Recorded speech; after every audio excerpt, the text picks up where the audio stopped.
The third, I think, was one of Brian Ortega's best rounds. Absolutely. He landed some big shots. He landed some good counters. I mean, the volume and the pressure and the I mean, the ability to switch stances with no hitches, and man, what a performance. And what a performance against people doubting him, right? He came into this fight betting underdog, which is kind of preposterous. It is. The only thing that made sense was because we knew he had a hard time making weight for the Khabib fight, and there was the concussion symptoms rather that they were concerned with, which turned out to, I don't know what it was. I mean, who knows? Tonight, though, he took a shot. He was great. He took some big shots. Right. He took some big shots, and it just kept the pressure on him. I mean, he's sensational. He's the real deal, man. He is the best of the best and the best ever in that division. And I'm curious to see what's going to be next for him. But there's some people out there that have beaten him at featherweight that are now lightweights that I'd like to see Max go and extinguish some of those losses that he's had. One of which, Conor McGregor. Oh, yeah. Come and get it. I want to see him fight Max now. Oh, yeah.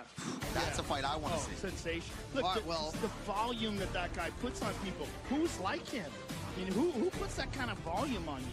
Well, and perhaps it's going to be a wrestler, you know, like a Khabib or a Chad Mendes type. But as we show you the current featherweight rankings, you know, most of those guys have fought Max Holloway. Renato Moicano was the guy who was brought in as a backup this week. His only pro loss is to Brian T. City Ortega. But again, it's hard to imagine after what we just saw any of these guys having too much for Max Holloway. Right Yeah, Moicano is a sensational fighter, and he has learned and grown from the Ortega fight.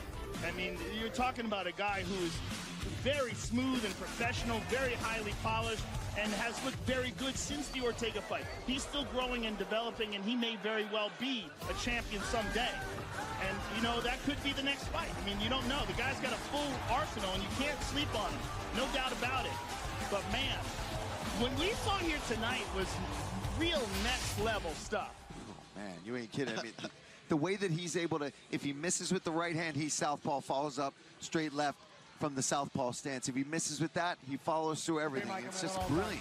I would like to watch him train. I really would. I would like to be there with him for a couple of days to see some of the techniques they work on in terms of his footwork and his drills and his ability to switch stances, which is just effortless. And his distance control is second to none.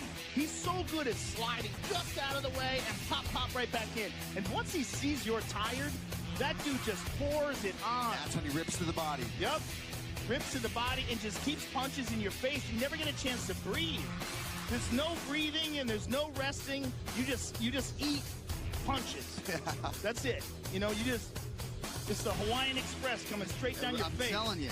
And the ability to call your own shot at the highest level of mixed martial arts, as he did, right? Third round, little too close for comfort. It was an Ortega round. Comes over to you, calls his shot, and then goes out and dusts him in the fourth round. Who's do that? Well, he makes you fight at a pace where you think you're competing with him, but he's just slowly gauging how much you're wearing out. And then once he sees he's got you, he just starts pouring it on like nobody. Yeah, it's crazy that in this sport that man could have been doubted and the underdog coming into this title defense. No more. Crazy. Yeah. You had a chance to make money, folks. Yeah, you missed it. You missed it. I think a lot of people cashed tonight, but this is the type of fight you go back to your hotel room and watch right away. Just a truly special athlete, and we are witnessing his prime right now. Joe Rogan, Paul Felder. Pleasure, all the gentlemen, pleasure over always. here. Great job. What a night here in Toronto, as usual.